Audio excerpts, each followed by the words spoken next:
Hi everyone, it is time to set up your simulator so that you can get the most out of the Navigraph Academy training courses. I'll be giving you instructions and advice on not only how to configure the controls on your devices, but also what realism settings you should turn on and off to achieve the best training results. These settings shown in this video can be used in MSFS 2024. If you're using MSFS 2020, head over to the video that pops up right here or follow the link in the description. Let's begin with the control settings. So at Navigraph Academy, we've been careful to pick out the right control bindings to ensure not only the most realistic, but also the most effortless flight training experience within the sim. And on top of that, we have also selected the best viewing options for the cockpit camera views to ensure that you can fly following the real-life visual pitch attitudes, while also having access to instruments, aircraft systems, and outside views.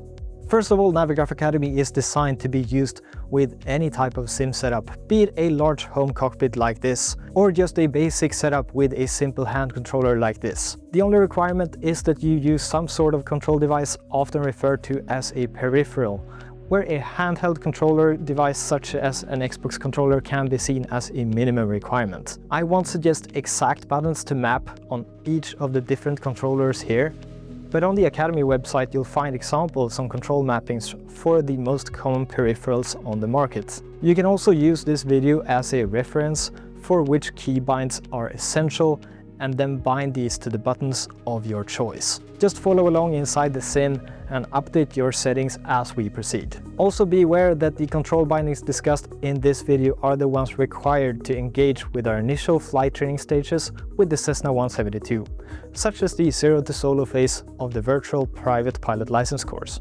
We'll introduce more keybinds as we progress through our courses. Such bindings will be introduced with the new learning points, and you'll naturally come to understand their function as we go along and learn new things about flying operations. Let's begin by setting up some access. You can access the control setup menu from here. First off, let's bind our elevator, aileron, and rudder axis. These controls will allow pitch, roll, and yaw control. First, find the elevator axis setting and bind this to the pitch control axis on your control device, such as the forward-aft movement on a joystick, yoke, or the thumbstick on a controller. Then find the aileron axis and bind this to the roll axis, such as the left-right movement on a joystick, a yoke, or on a thumbstick. The last of the three primary control axes is the rudder axis setting. And this is the trickiest one to cover, as different types of control devices have different solutions to control the rudder. If you own a pair of rudder pedals, they will of course be the perfect rudder control device, and they can be matched with any other type of control device too, such as joysticks, yokes, or even gamepads. If you're instead flying with only a joystick, often the joystick itself can twist left or right, which can be used as the rudder axis instead of the rudder pedals. If you own a yoke, usually you must complement the yoke with a pair of rudder pedals. If you're using an Xbox controller or similar, often the trigger buttons work on an axis, and they can then be used to bind the rudder input to yaw to the left and to the right. Note that some yokes also provide similar buttons on each side, and these can also be used as a rudder pedal substitute. When you're done setting up your primary flight controls, let's consider the two remaining axis bound setting that we recommend you use: the throttle and the brakes axis.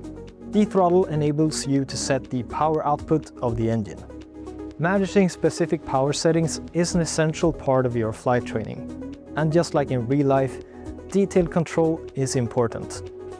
The best way to achieve such control is to use a slider on your control device and bind it to the throttle axis setting.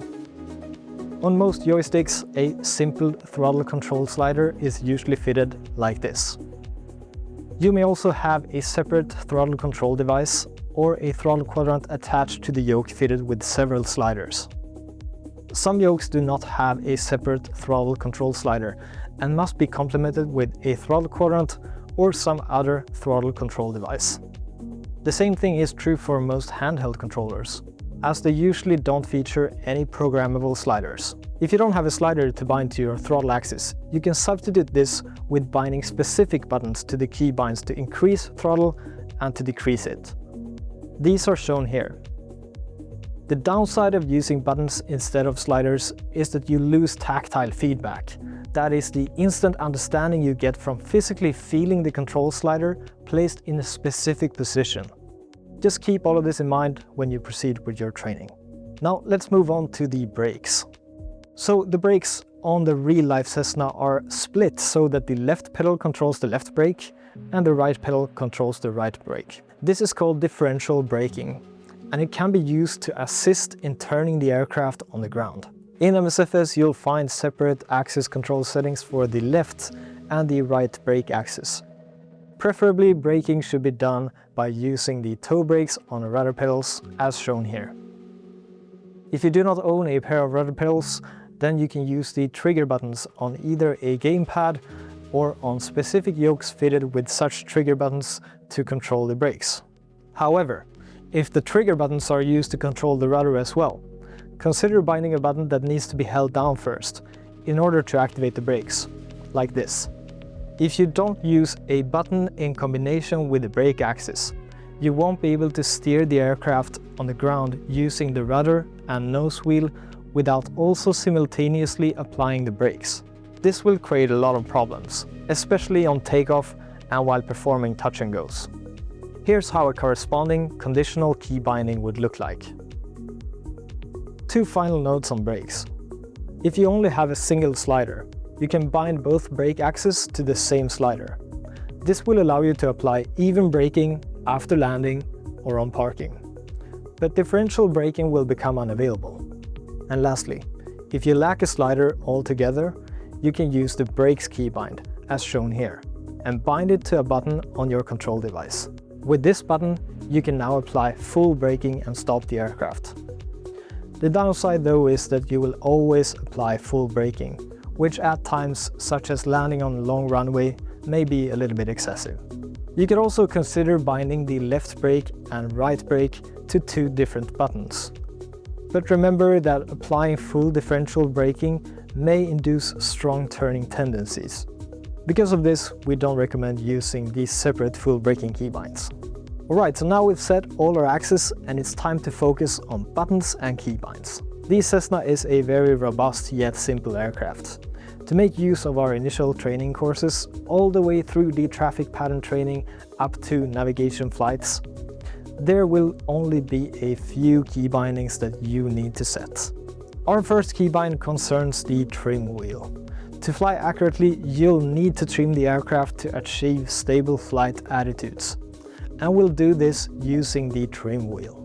There is one setting for elevator trim wheel up commands, causing nose up movements, and one for elevator trim wheel down commands, causing nose down movements.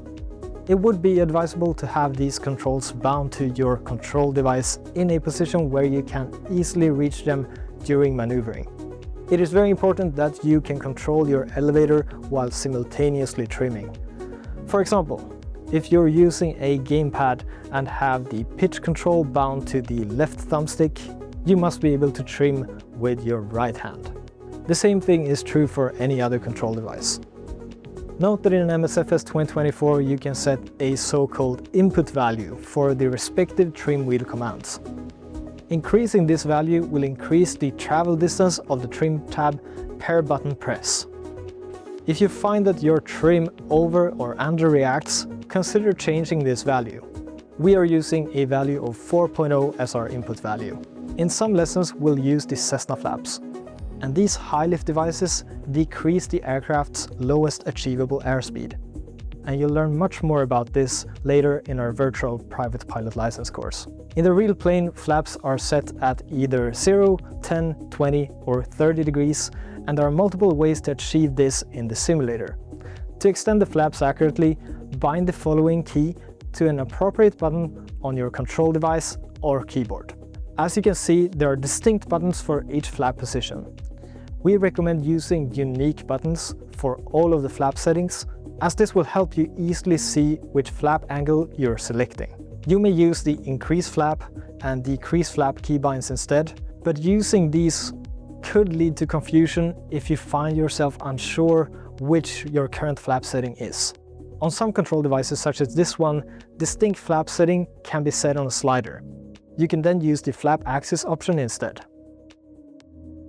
Let's now move into controlling the camera viewpoint in the cockpit.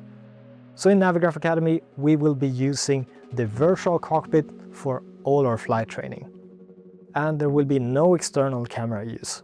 Just like in real life, we'll learn to control the plane from the left seat with the cockpit environment around us, flying mostly visually by looking out the window. The Academy instructors have curated the viewpoints that you should use, and all of these have been decided following careful testing. There are several reasons for using these specific viewpoints, and I'll just quickly touch upon these so that you can understand the importance of using the same settings in your sim. In real-life flight training, the eye position is actually very important to pilots, and being seated at the correct height allows the best view of the cockpit and the external environment. In smaller planes like the Cessna, instructors go to great lengths to allow students to achieve the same eye level, as it promotes accurate handling. Even in airliners, it's common to use a device such as this to make sure that the eye level is the same for all, enabling safe transitions between instrument flying and visual maneuvering. In flight training, eye level is important because we will use visual nose attitudes to control our pitch. To follow along in our instructions, you'll benefit greatly from using the same view settings as shown in the training segments. So this is the Navigraph Academy standard view. This view setting offers both realism and convenience, as it mimics the real-life eye position, gives a wide visual view, and allows the essential instruments to be read at the bottom of the screen. Please use the settings shown on the screen here, and make sure you set your simulator the same way from within the camera options menu. These settings result in the so-called standard view. But naturally, in many cases, you'll want to zoom in on the instruments or axis switches within the cockpit, and for this, we have prepared 4 specific views that have corresponding key bindings within the sim. We will go through each of these now, and you should consider binding all these viewpoints to specific and accessible buttons on your control device, as you will be switching in and out of them often while maneuvering. So the first is the stretch back view, and in this view you will achieve a better over the nose cowling view, which is useful when we're trying to look ahead in a climb. The keybind for this stretch back view is available via the following control setting. The second view is the zoomed standard view, and in this view we lean forward towards the instruments and the top half of the screens become more visible. This is very useful for scanning instruments in more detail, such as checking the heading indicator and making sure our instruments are looking good. The keybind for this view is achieved by the following control binding. Keep in mind though that this name is a misnomer, as it's used for many things not related to instrument flying. Our third view is the zoomed instrument view. As you can see, here we are focused on the instruments alone, and almost nothing of the outside is actually visible. This is of course a serious disadvantage in visual flying, though we will use this view occasionally and just for short periods of time to have a detailed look at the instruments and to manipulate some switches. This zoomed instrument view is available via the following keybind. Our fourth and final view is the cockpit view. Here we are given an overview of the entire cockpit environment, and from here we can manipulate most of the switches and knobs. This view is primarily used to perform checklists. Here is the associated keybind setting. So in summary, we have 4 specific views that each have specific purposes. We'll also refer to these by their names at various points in the training courses. Make sure you bind these and make use of them during your flight training. Note that to regain the standard view, you would deselect the currently used viewpoint by clicking the same button again. The absence of any view provides the standard view. If your standard view for any reason becomes out of alignment, for example by free looking around in the cockpit, translating the view, or by zooming, then you can reset the viewpoint by using the shown key binding. This will return the view to the standard view settings that we showed earlier. And finally, you should set up your quick view buttons. These will allow you to quickly perform visual checks around the plane, and they are especially useful while flying in the traffic pattern or on navigation flights. We suggest you use at least these 3 quick view keybinds, covering left views, right views, and a view directly behind the plane. But you'd also benefit from adding these 2 over-the-shoulder quick view buttons as well. Many control devices have a hat switch, which can be used to access the quick view settings. On a gamepad, the D-pad can often be used to control at least the 3 basic quick view settings. A final but important note regarding the left and right quick views. Using these together with the standard view offers a raised viewpoint, where much of the external view is blocked by the aircraft structure. To lower the camera view achieved by the quick view buttons, you can subsequently click the keybind used to access the zoomed instrument view. This lowered view is great for looking out the runway during traffic pattern exercises or when looking for other traffic before turns. And that concludes the control bindings guide. Note that in Navigraph Academy, we'll be using the virtual cockpit to manipulate buttons, switches, and knobs, so there is no need to bind anything further than this. Though if you do choose to bind some of the keybinds controlling the cockpit environment, just remember that you may lose some of the learning effect that is gained by otherwise using and looking at the Cessna's replicated cockpit environment. We have a final note on control sensitivities. So these settings control how the input on your control device transfers to the movement of the control surfaces on the plane. So in real life flying, we often have more accurate control over our yoke and pedals than we usually get from the simulator control devices. In the real plane, the range of travel is often greater, but the aerodynamic feedback also provides dynamic stiffness to the controls. At Navigraph Academy, we've endeavored to use our combined experience operating the real Cessna to create realistic and more functional control sensitivity settings. Now, we suggest that you use the following settings. The aileron and the rudder benefit from a reduced positive and negative sensitivity. This reduced sensitivity near the mid-range of the range of device travel allows more precise roll and yaw control, while still allowing for maximum deflection if necessary. Note that in real-life flying operations, full control deflections are actually quite rare, and we are mostly operating in the mid-range of possible control device travel distance. With these settings, you will have more accurate control and suffer fewer overreactions as you apply the more common moderate roll and yaw inputs. In our opinion, there is no need to change the sensitivities for the elevator axis.